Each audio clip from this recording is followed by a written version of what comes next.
قسم آخر من سلسلة الأطلس المتوسط جدير بالزيارة والاستكشاف. إنه الأطلس المتوسط الشرقي.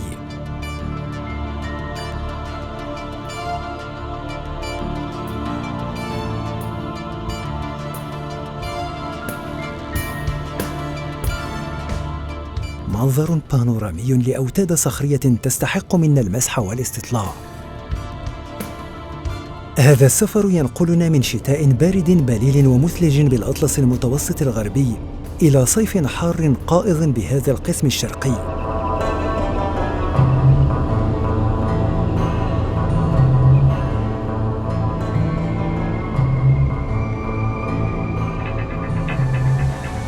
سطوح ذات تنوع جيومورفولوجي تنبض حياة برية ونباتية وتحتاج نشاطاً إنسانياً على الدوام.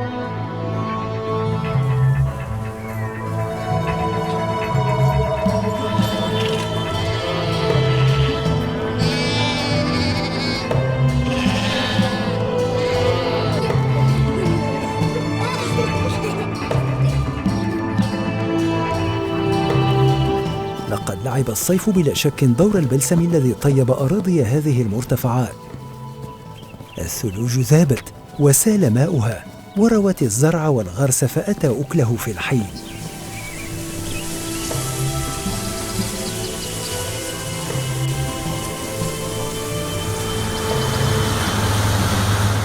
هل شهر مايو فبدأت تباشير موسم الحصاد والتجرين والدرس وجمع المحصول.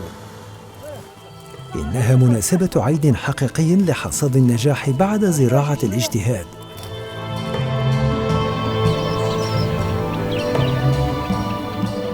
من بعيد يلوح في الأفق مرتفع بويبلان السياحي الشهير.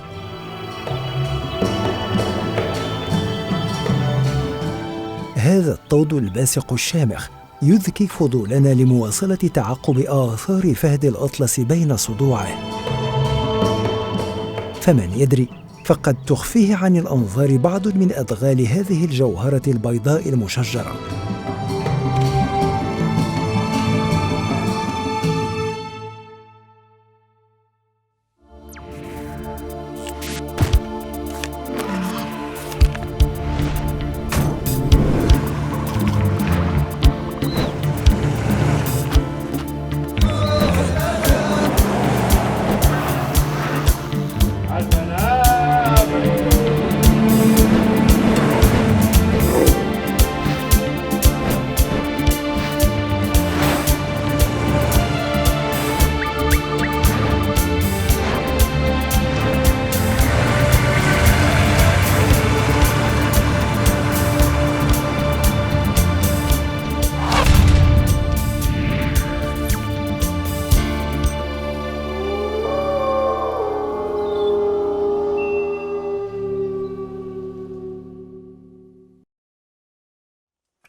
وإن طال غيابنا فلأننا أخضعنا رحلاتنا فوق هذه السلاسل لسفر عبر الفصول.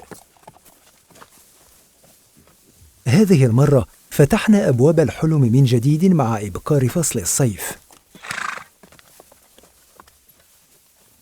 مصيف كان دائما دالا على خصوبة هذه الأرض رغم طبيعتها الجبلية.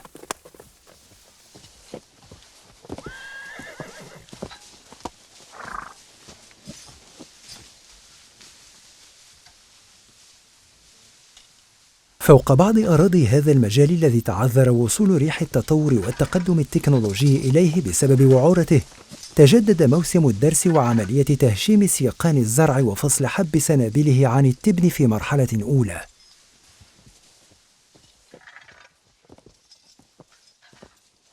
نشاط يزاوله المشتغلون ذكورا وإناثا بمختلف فئاتهم العمرية، مثلما زاولوا عمليات الحرث والحصاد وجني الثمار. هذا دأبهم الذي تعززه قدرات وطاقات كان يمتلكها أسلافهم من قدماء أمازيغ الأطلس الأشداء.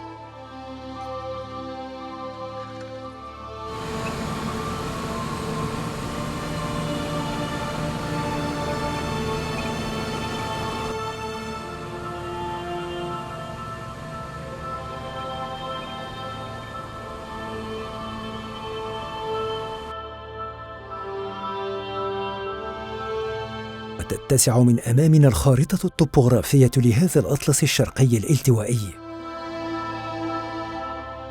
ومعها تتسع خارطة شوقنا إلى هذه الربوع في جغرافية فضولنا.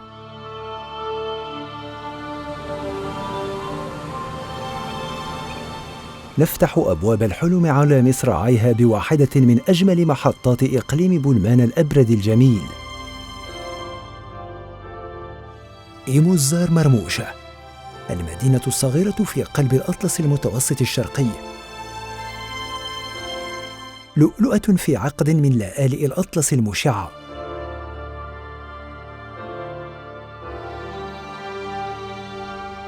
بلدة صغيرة عمرانياً وكبيرة تاريخياً بماضيها المجيد في مقاومة المحتل، واحدة من البلديات الأربعة من بين 21 جماعة التي يضمها إقليم بولمان، ذو الطابع القروي في الغالب، والممتد على مساحة حوالي 14396 كيلومترا مربعاً.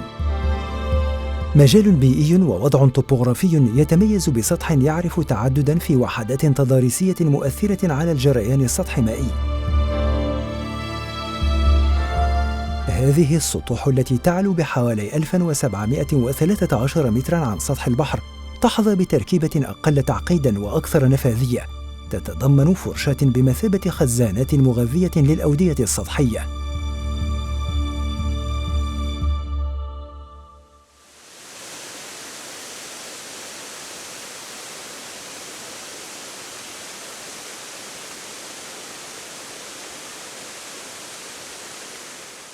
شلال إيموزار أحد هذه الينابيع والمجاري السطحية النشيطة والأكثر انتظاماً واستمرارية بالمجال الأطلسي.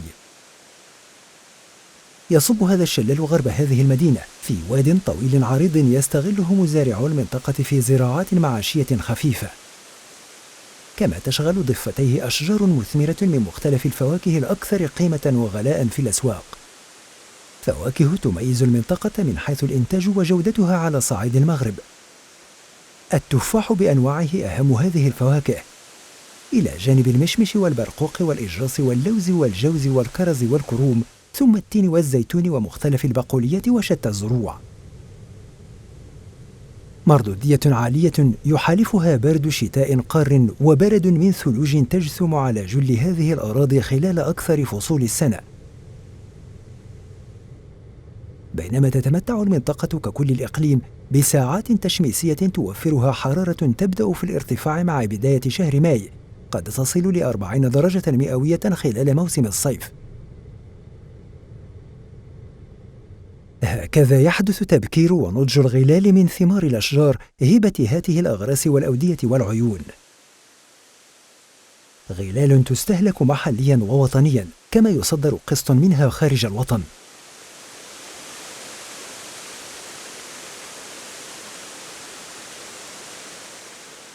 منطقة إذن مؤهلة اقتصادياً وسياحياً، يمكن أن تعتمد على موقعها الجغرافي وعلى إمكانياتها الطبيعية، إضافة إلى رصيدها التاريخي في النضال والمقاومة، لأن تكون رافعة للتنمية تحفز الاقتصاد بهذه الناحية.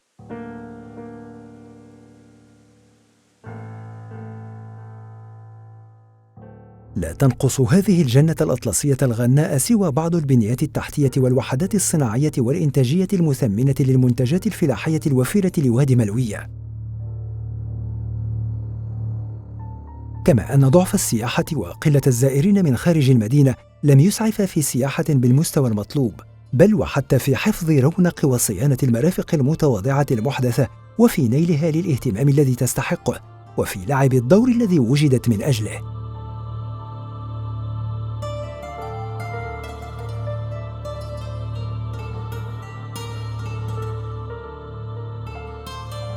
تختلف التركيبات الجيولوجية لهذه المناطق من حيث طبيعتها الصخرية، ومن حيث انتماؤها الزمني للحقب الجيولوجية بين صخور رسوبية وأخرى متحولة أو صهارية بركانية. سفوح من أحجار كلسية منفذة للمياه، وصخور بركانية نشأت منها جبال من أساس رماد لبراكين قديمة خامدة بالمنطقة. هذا الجزء من التضاريس الالتوائية جيولوجياً تأخر تكوينها نسبياً وتزامن مع تكوين جبال الألب الأوروبية. تدخل هذه المورفولوجية التضاريسية في إطار النموذج الجوراسي زمنياً، نموذج ذو بنية منفردة بعضها عن بعض، تضم أودية مفتوحة وممتدة وأحواضاً جبلية منبسطة السطوح، بينما يشكل الكلس أغلب صخورها.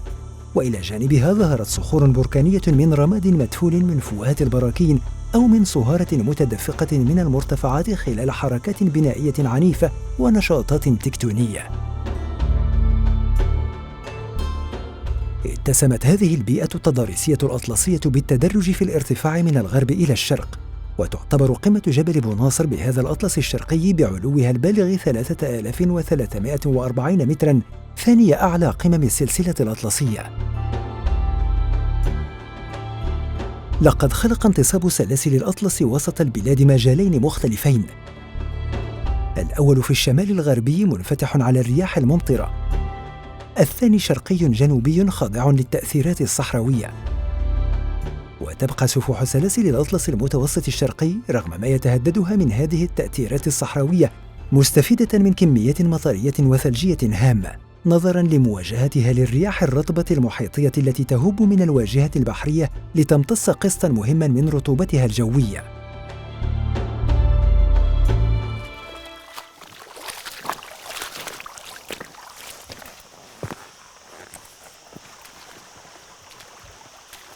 تتوفر منطقة إيموزار مرموشة على نظام هيدرولوجي معقد مكون في جزء منه من أودية جافة ومن عيون جارية.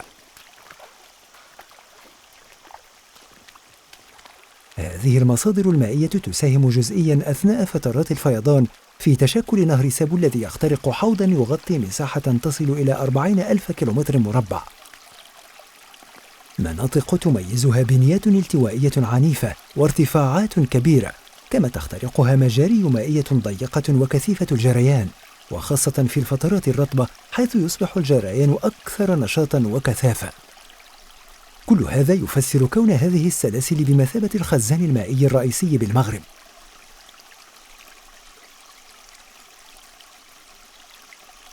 من بين جنبات هذه المرتفعات الصخرية من أصل كلسي أو بركاني تنبع عيون ماء بارد أو ساخن أحياناً. بقياس درجة حرارة بعض الينابيع الحارة وجدنا أنها تصل إلى 34 درجة مئوية،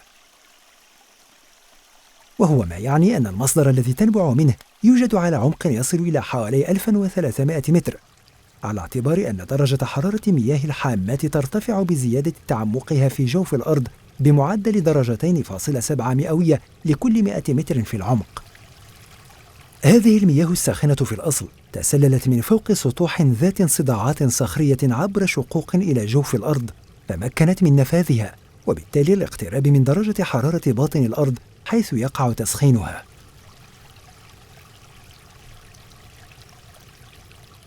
بين جماعة سكورمداز وطلزمت تنبع عين ساخنة بمنطقة إيسوكا على الحدود مع المرس جماعة أيتلمان التابعة لدائرة مرموشة وعلى حدود إقليم صفرو شمالاً. لقد حظي موقعها بعناية المسؤولين مؤخراً في إطار تأهيل المواقع السياحية على شاكلاته وسط هذه الجبال من الأطلس المتوسط الشرقي. مشروع سياحي واعد بنيت حوله وحدات صغيرة للإيواء، كما فتح مسلك يؤدي إليه ويضمن سلاسة الولوج.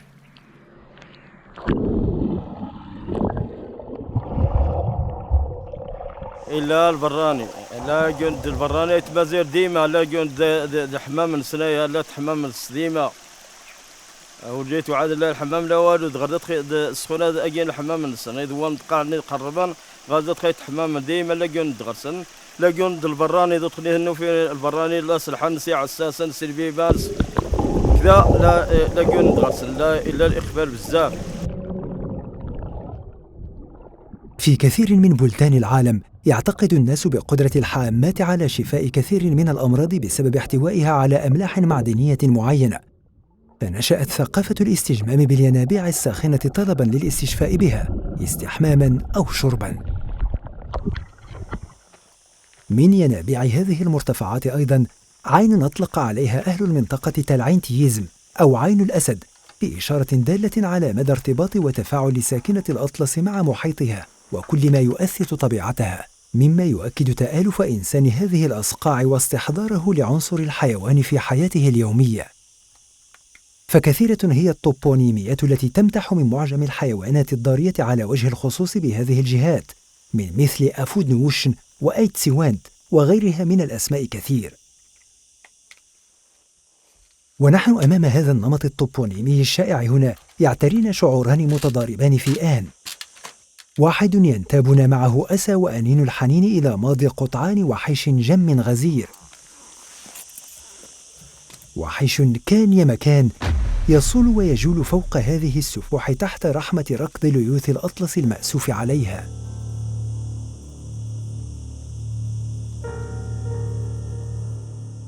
أسد الأطلس، حيرم الأطلس، أيل الأطلس، والكركل وغيره من أنواع الوشق والسنوريات، جمع من ظوار دار عليها الزمان وطواها الضمور والنسيان. لقد كانت ضحية القنص الجائر والسلوكات المخربة للتوازنات البيئية ولآفات طبيعية هي الأخرى، مما يتعين معه وضع استراتيجية وطنية جريئة للمحافظة على ما تبقى وعلى الغنى البيئي والبيولوجي ببلادنا. إحساس آخر يخالجنا يذكي فينا شعلة الحماس لبذل مزيد من الجهد وتجشم الصعاب لاقتفاء أثر فهد الأطلس المغمور الغامض.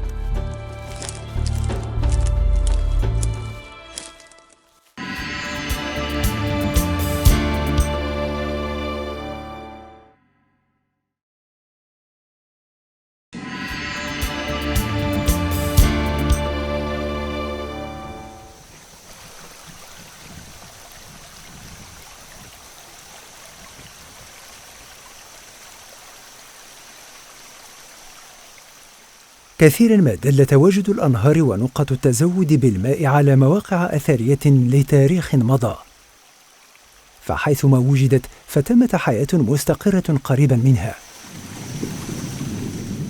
ومع الاستقرار تظهر أشكال من العمران في ملاجئ وحصون يلتجأ إليها عند الحاجة، يترك الإنسان بصماته الدالة عليه، بصمات تحضنها مقاطع جيولوجية وعرة أو منقادة.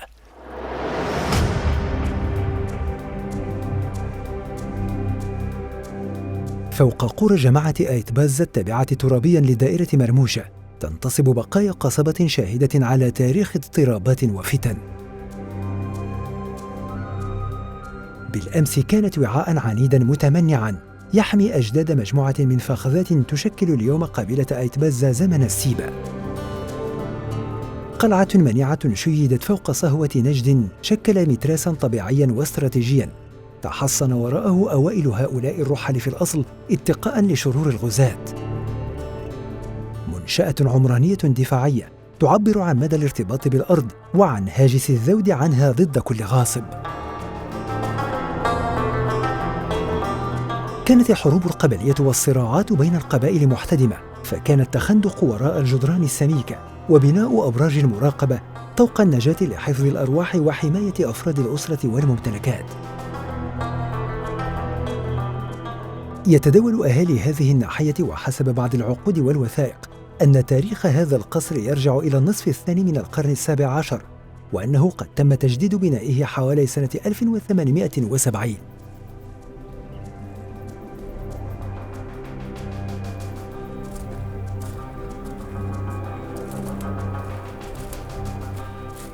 بعد خمود نيران الصراعات وزوالها ارتقى السكان وتشكلت حياة مزدهرة.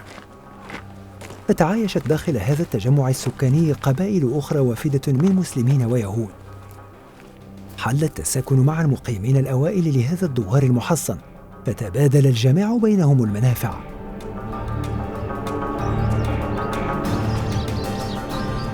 داخل ساحة وسطه تسوق أسبوعياً أنواع البضائع، نشاط تجاري قاده يهود يتزودون من طريق فاس على ظهور دوابهم. ذاع صيت هذا السوق بين المرامش، وتضاعفت المضاربات والمبادلات التجارية فجذبت اهتمام مناطق مجاورة. أمام نمو هذا الرمز للقوة والازدهار في سابق عهده بدأت أولى بوادر الضعف تسري وتطفو على السطح. لقد بدأت الحاجة للمياه بالدوار تزداد، فغادر المقيمون به مع مرور الوقت. رحل الأهالي بسبب صعوبة التزود بالمياه، وبسبب علو الموقع وصعوبة التنقل اليومي فوق هذه الرابية المعرقلة لحركة التنقل والتحول السلس من مكان إلى آخر. فنزحوا واستوطنوا شيئاً فشيئاً ضواحي الحصن في تجمعات سكنية أسفله، هي اليوم فروع لأيت بزة القديمة، كأيت حرشان السفلى والعليا وأنظين وأيت المان وإيسيبوتن وغيرها. وكان آخر من غادر القلعة فخدة أيت عبيد.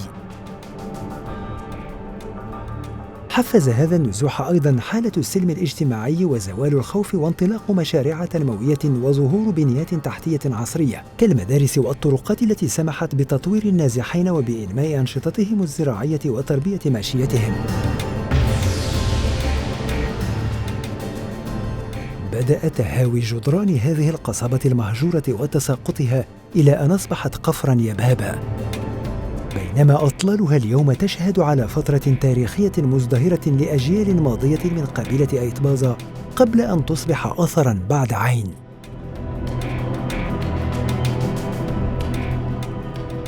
يذكر أن هذه القصبة قد عاشت محاولة لتصوير فيلم أجنبي لمخرج إنجليزي سنة 1967 أصيبت خلاله الأحصنة المستقدمة من منطقة كروان بمكناس بوباء الطاعون فمات أغلبها.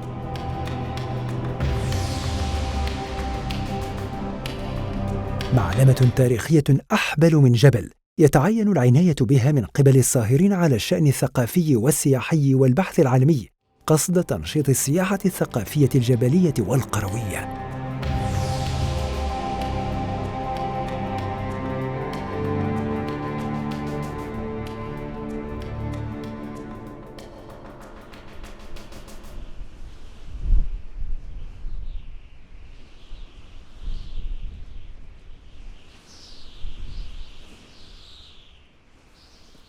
حل موسم الصيف واستوت سنابل الزرع وأينعت واصفرت سيقانها وتصلبت، وتبقى أرض هذه السطوح خصبة وسليمة وقادرة على العطاء ودليلا يثبت حيوية ساكنتها ونشاطهم الدائم رغم طبيعتها الجبلية. رغم محافظة بعض المناطق الجبلية الوعرة بالأطلس على موروث زراعي تقليدي بتقنياته وآلياته ووسائله البسيطة كالمنجل والحصاد بالأيدي المجردة والدرس بواسطة الدواب، فإن طرقاً عصرية حلت مكانها متمثلة في آلة الحصاد والدرس الحديثة في مناطق منها.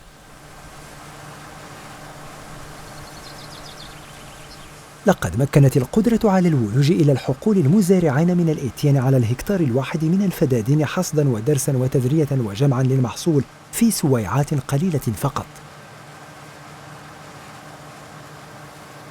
هكذا يسرت الجهد وقلصت التكلفة بتقلص الزمن الذي كان يستغرق الشهور في زمن قصير.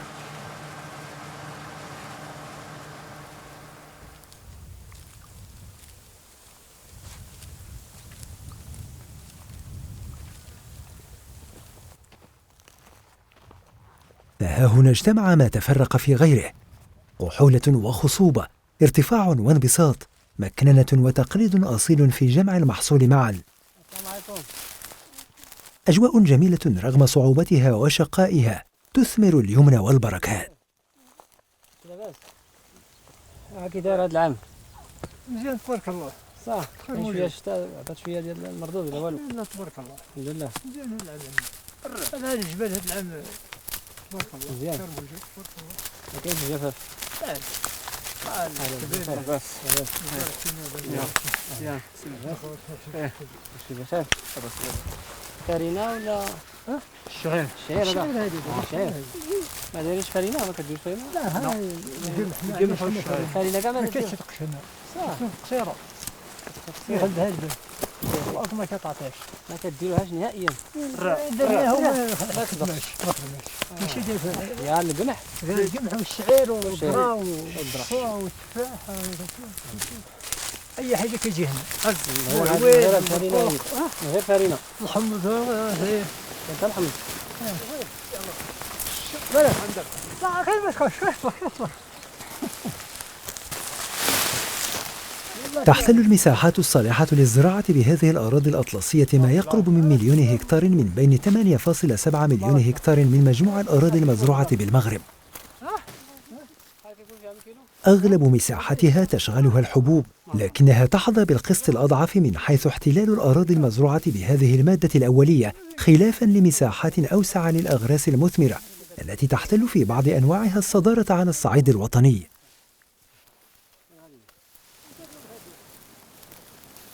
غير أن نسبة المساحات المزروعة بالأطلس المتوسط في أغلبها لا تتعدى ما بين 19% إلى 33% من مساحتها الإجمالية.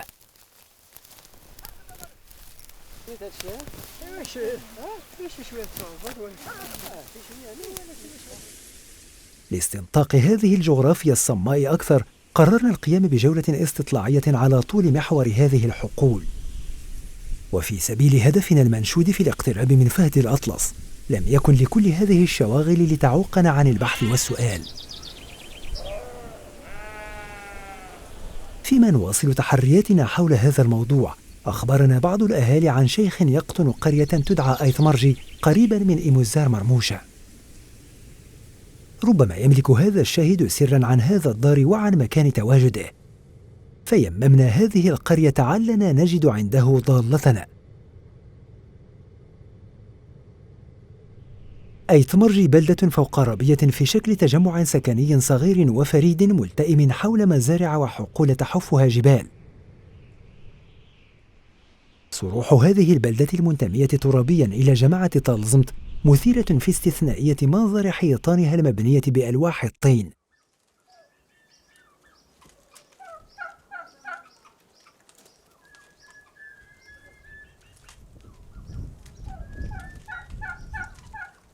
لقد كسيت رداء من ألواح خشبية سميكة اقتطعت من غابات الأرز المجاورة.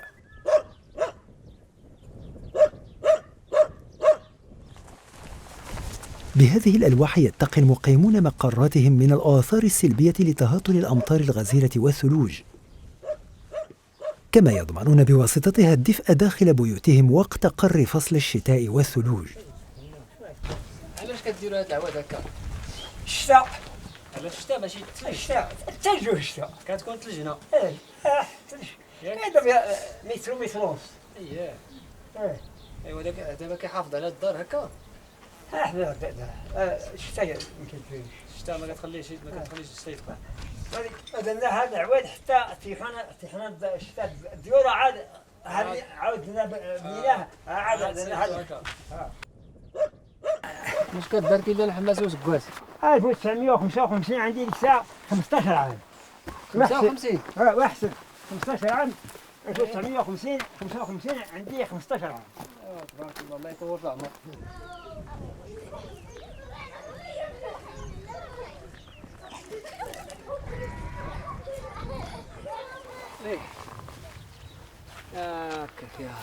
يا الله يا الرحمن رد علينا من الغفران. وعاودي هذيك القصه ديال داك النمر كيفاش دايره؟ كلمة دايرة اسيدي انا ما حضرتش شويه انا ما حضرتش وين سمعت. ما حضرتيش؟ لا حضرتش وين سمعت. اييه داكشي نقول لك داكشي شهاده الله. عندنا هنا شي مهندس كيخدم. اييه فين كيخدم؟ هنا؟ في سيزين الرصاص المعدن كان هنا شي معدن نور. واه داك جبل ها هي. وليد هذاك اللي كنشوف. هذاك جبل. اييه كيقولوا تيزين الرصاص. تزيين الرصاص. اييه جاو شي جوج دراري ما الله ثلاثة ناس من عيسى من ذاك الدوار ناس من عيسى. اييه كيخدموا عنده.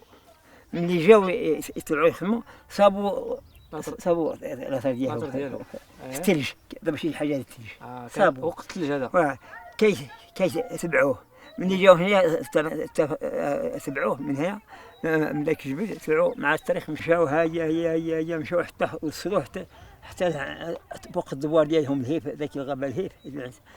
اييه زحموا وهبط زيروا عليه ديك الساعه. زيروا عليه شي بلاصه شتا لا فيهم شد واحد من الراس. الله الله الله. كان صاحبه كيهز العصا وضربوه الظهر. اييه هو ولا عنده التخ هذاك من الراس ضربوا هذاك بالعصا إيه. وضعوا عنده وشدوه من هنا من الكتاف، جولوا ذاك هذا من الكتاف زي اللحم ديالو دوزوها ذاك الساعة قالوا لي شتي باش اللي يقتل ذاك النمر ما نعرف الخلعة اللي قتلوه ما نعرف مات. هذا الخلعة مسكين. خلعة حسبوا شي طلع ولا شي حاجة على مشغي على اسمه ولا الحلوف ولا جا عندهم. اللي جا صابوه النمر عنده الزوجة، هو ضربوه بالأولى.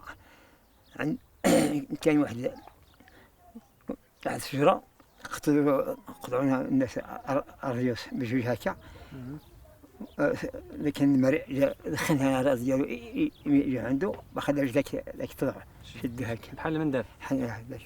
زادوا العمارة الأخرى وقتلوه. اش من عام هذا؟ شنو العام؟ سي معقش. قبل الاستعمار ولا مول الاستعمار؟ لا باش الخلال يقدر يكون باقي ولا مازال ما بقاش؟ غادي يكونوا واش ياك؟ كانوا في الغابة.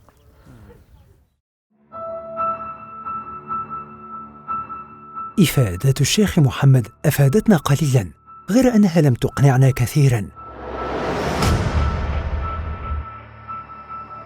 فتدبرنا موعداً آخر مع شاهد آخر غير بعيد. تحت أشعة شمس الصيف الحارقة التقينا بالسيد حسن، أحد الشهود القلائل لحادثة مقتل الفهد التي ذاع صيتها بين الأقران من جيله. فسلك بنا صعودا مسالك ضيقة بين مخاريط شجيرات البلوط الأخضر والعرعار والصنوبر من سافلة الجبل إلى عليائه.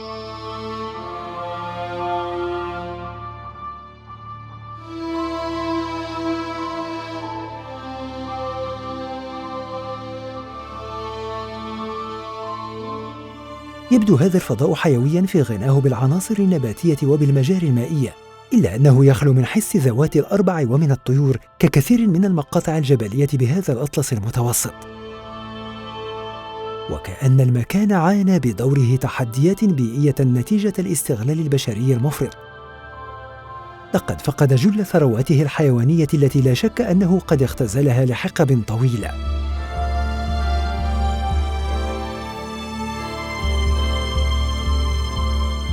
صوب القمة صعد بنا حسن مارا بمنعرجات قاسية ومفاجئة يحفظها كما يحفظ ثنايا جيبه.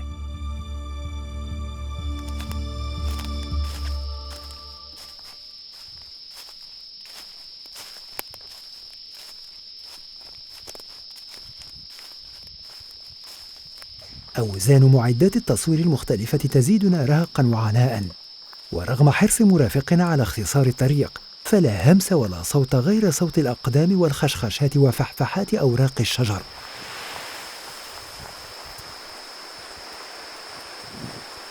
انطلقنا متسلقين في هذه الرحلة الشاقة التي لا تخلو من مخاطر.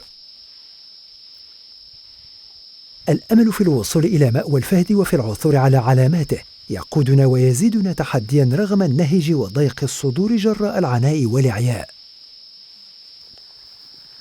في قمة الجبل دلنا السيد حسن على سرداب صاغته يد الطبيعة، أطلق عليه أهل المنطقة اسم يفر وغلاس كهف النمر، وهم يقصدون الفهد لخلطهم بين الاثنين.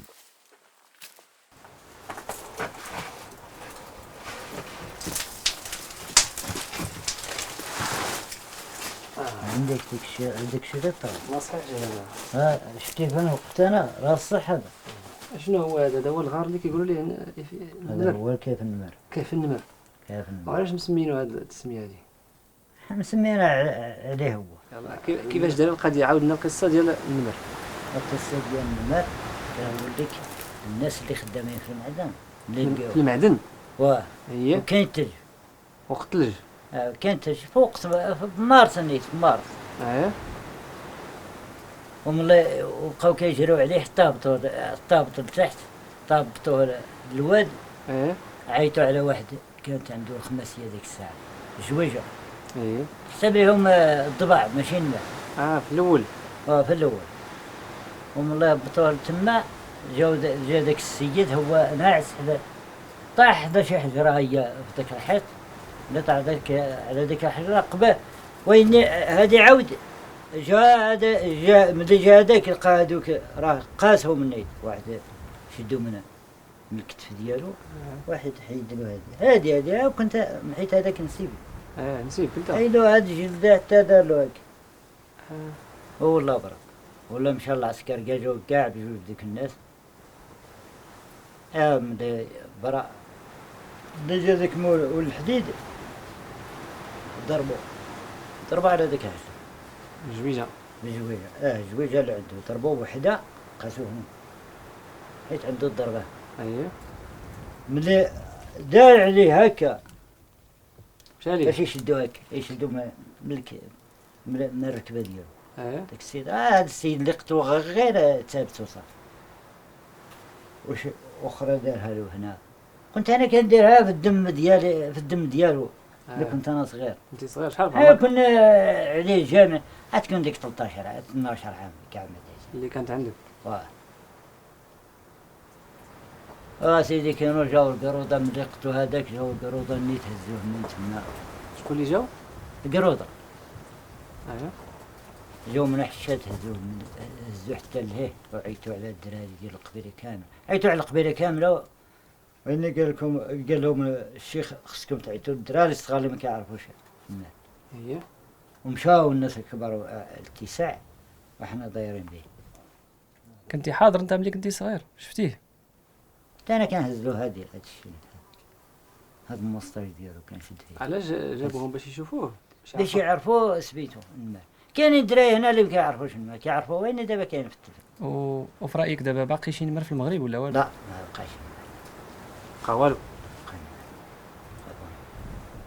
سير الغابه واش تلقى فيه شي الماء والو والله ما تلقاه باش نقول لك الصراحه المغرب كلشي زعما كاين شي بلايص اللي المغرب الا كان في الحديقه ما في الغابه ما كاينش لا في شي بلاصه مغلى الا كان في الحديقه شي بلاصه في شي جبال مغلين ولا شي حاجه ما كاين مغلين هي كتامه انا دايز في كتامه مدوز تما 5 شهور في واحد الجبل ما كاينش واخا الجبل ما كاينش راه سمعوا عليه الجبل ديال الثعلب اسموه ذاك الجبل ديال الثعلب عرفوا سمعوا عليه الجبل ديال الثعلب هو اللي كاين تما واحد خميس دي ساكن راه عالي اكثر من هذا ايوا الغابه اللي شفت انا راه ما دخلهاش هي هذه هي كتام هي اللي صايبه هي كتامه هي اللي صايبه راسك بلي 2011 لقاو لي طراس ديالو في الثلج عاود تما لا اعلم جي تا غباله وتيزي نسلي ما هنا هنا بيبلان ولا شي والو ويبلان هو هذا اي زعما ما يمكنش يكون هنا ما يمكن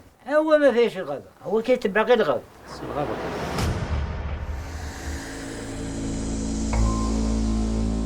لم يقنعنا إنكار الشاهد حسن ونفيه لأي وجود أو مصادفة للفهد بهذه المناطق، فكانت الجولة معه إذن مجرد استغوار وسياحة جميلة داخل مغارة من المغارات. وبالرغم من هذه التصريحات المحبطة للمستجوبين، فلا زال الوجد والشوق يشدنا نحو هذا الهدف الثمين، فمرة أخرى يرشدنا طيف خيالنا نحو الاستزادة في الاستطلاع. ومن أجل تفاصيل ذات صلة بموضوع الفهد، خمنا في الاستعانة بأحد مصوري الحياة البرية لهذه الأدغال.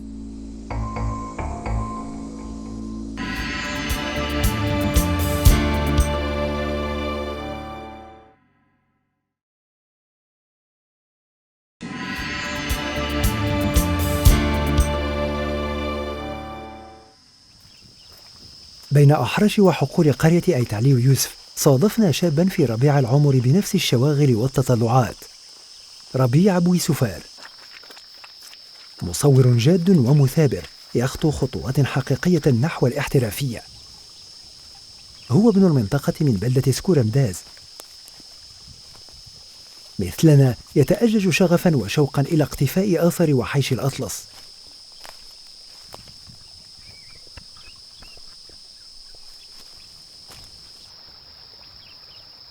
جدية رباع واهتمامه يترجم لسيرة ندرة من شباب مغربي يتلمسون الطريق نحو جمال الوطن من خلف عدساتهم.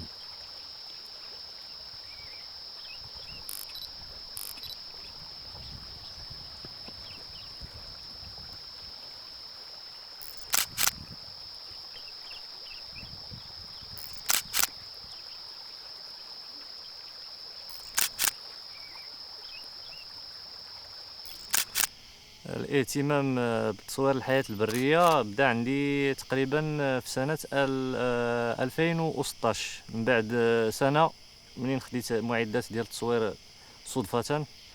واحد الصديق كانوا جاوه معدات ديال التصوير، هو بعيد على المجال ديال التصوير، بقاو محطوطين عنده، تلاقينا غير صدفة وخديتهم عليه. في الاول ما كنتش عارف بزاف على التصوير الفوتوغرافي كفن. من بعد قريت على داك الكاميرا اللي خديت من الصديق ديالي. اكتشفت يعني العدسات لاش كتصلح، العدسات اللي كانوا معاها، حيت ما عرفتش، كنت عارف هي عدسه وحده، العدسه الكبيره هي السر يعني ديال البدايه ديالي في تصوير الحياه البريه. بديت بتصوير الورد، شويه استعملت داك العدسه واحد النهار صدفه على واحد الفراشه، عجبتني الطريقه ديال الشكل ديال الصوره، عجبني، وقلت بما انني ولد الجبل، علاش ما نحاولش نخرج للطبيعه ونصور. من تما بدا الشغف ديالي بتصوير الحياه البريه. تعرفت على مجموعه ديال الطيور، تواصلت مع اصدقاء يشرحوا لي، اساتذه يعني اللي عارفهم قلالين، تقريبا 3 الاساتذه ولا 4. من تما مشات المسيره ديالي في تصوير الحياه البريه.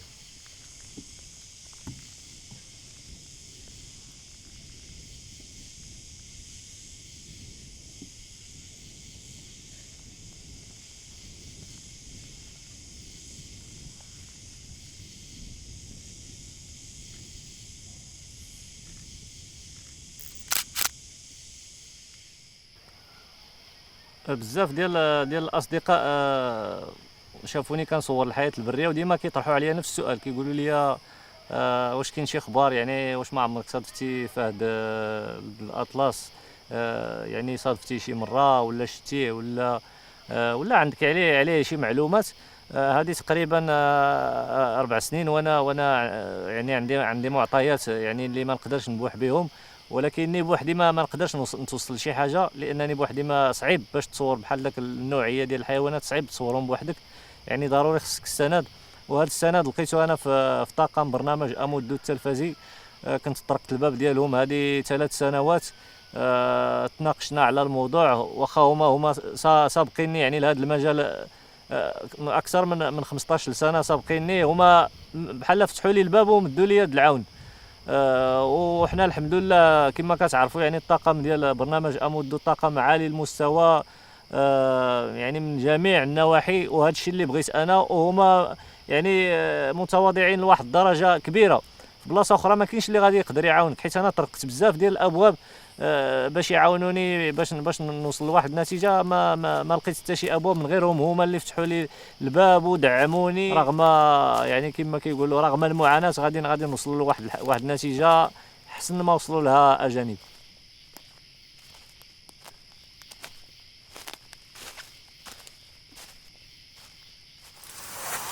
السلام عليكم. عليكم السلام. سي ربيع. سي حسين، كي داير؟ لاباس عليك؟ بخير الحمد لله. ايوا كاين شي تصوير، لقيتي شي حاجه، صورتي شي حاجه؟ هاد الساعه مازال، واخا البارح لقيت ليطراج ديال لا جونيت هنا، قلت ربما غادي نتوفق باش نصورها هاد النهار في العشيه. ولكن للاسف البشر كيتحرك هنا، دونك ما غاديش تخرج. كما كتعرف يعني لي زانيمو نوكتورن ما خصهم الكالم بزاف، وكيخرجوا في داك الوقيته التاليه ديال النهار. دونك يلا نمشيو نركبوا لك الكاميرا بياج حسن كاع تما. يلا.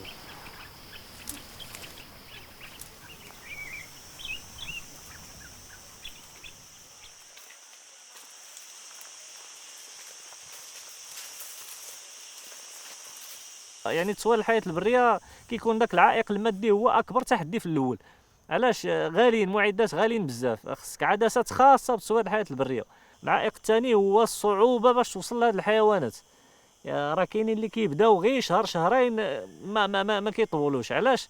خصك ديما تمشي للجبال، ديما تمشي للصحراء، ديما تمشي للضايات، ديما تقلب على الطيور، وشي مرات تقدر تخرج سيمانه 15 يوم ما تصور حتى شي حاجه، يعني انت وزهرك. شي بلاصه تكون مزيانه مزيانه كما كتعرف دابا في تصوير الحياه البريه اي حيوان بغينا نصوروه خصنا ضروري ناخذوا عليه واحد المعلومات. يعني ما يمكنلكش تجي تصور عشوائيا. وفاش قلبت انا على لا جونيت، حيت هي غالبا ما صعيب باش تصور بالنهار، صعيب نادر، اكثريه كتكون بالليل نوكتورن ولا في ذاك العشيه. واكثريه الحالات اللي كيبانوا في النهار كيكونوا يا اما شادينهم مصيدينهم ولا مشدودين يعني بالمصيدات. البلاصه تكون مزيانه. وهذه زوينه على حسب هذا الشجر ديال الدردار، هو الشجره هي المفضله عندها، هي كتكون اغلبيه كتكون الفوق في النهار، وفي الليل كتهبط كتكون في بحال هاد البلايص فين كيكون الشطب بزاف وفين كيكون الغرس بزاف، كيكون داك الشيء مجموع ومظلم. نشوفوا هنا. نشوفوا هنا في هاد البلاصه هادي.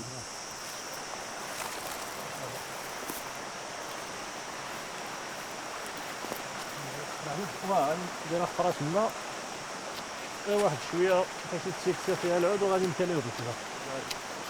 كاين عائق اخر مثلا حتى البلايص ديال التصوير ولاو كيتقلصوا في المغرب، بحال مثلا حنا في الاطلس المتوسط كانوا ضايات، دابا نشفوا. كانوا طيور مهاجره كتجي كنا كنتبعوهم كنصوروهم. دابا ما مثلا كضاية عوان شفات ما بقاش فيها الماء نهائيا، الطيور ما بقاتش فيها. كاينين ضايات اخرين مثلا في الجهه ديال كازا يعني الرباط، كيلوحوا ولاو مطارح ديال الازبال، ولات البنايات استغلت هاد الضايات. يعني المصور فين غيصور ما غاديش يلقى فين يصور.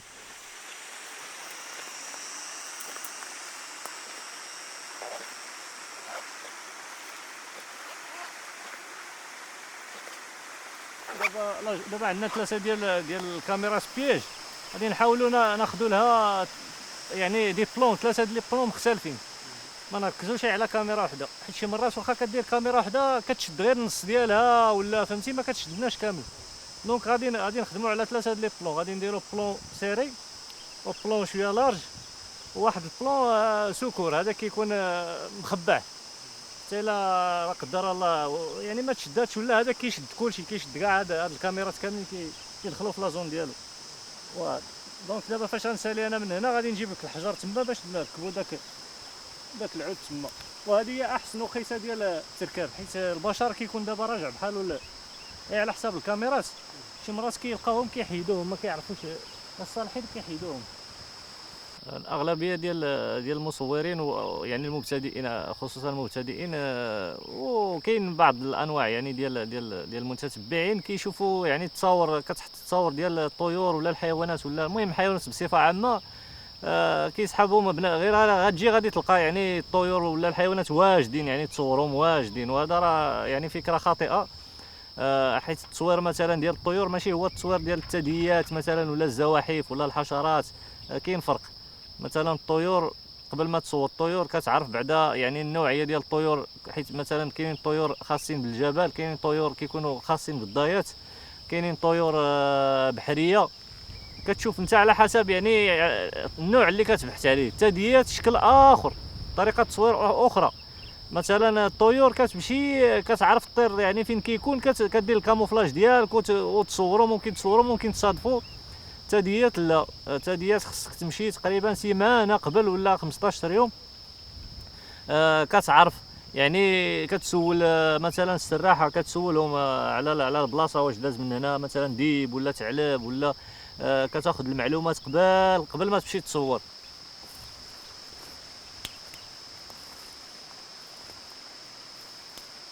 نجيبو شي حجره باش نحطو فوق منها الماكله.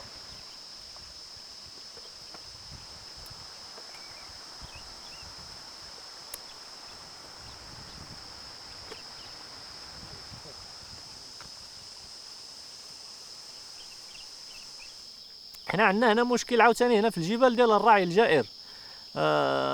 رعاة الغنم بزاف ديال انواع الحيوانات انقرضوا بسببهم هما، بسبب الفخاخ، كيدير لهم الفخاخ. كاين عاوتاني الصيد العشوائي، كيصيدوا من العديد من الانواع ديال الطيور، وداك الشيء غادي تدريجي وكينقص.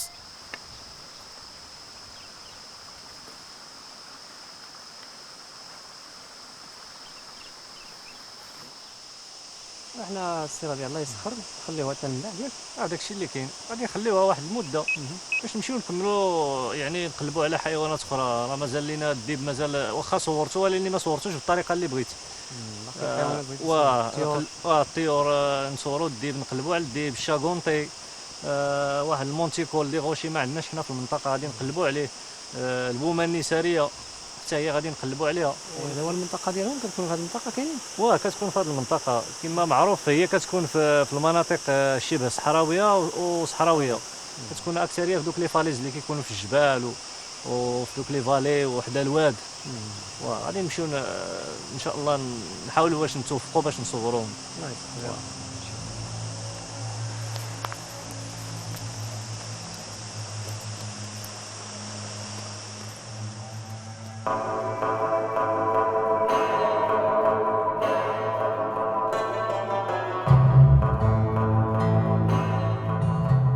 حلمنا هذا ليس سهلاً، لكننا لن نضيق واسعاً، فهذه البلاد أدغال وخبايا، جبال وخفايا لا زالت تخفي الكثير، وأعناقنا لا زالت مرنة لاستشراف كل قريب منها أو بعيد،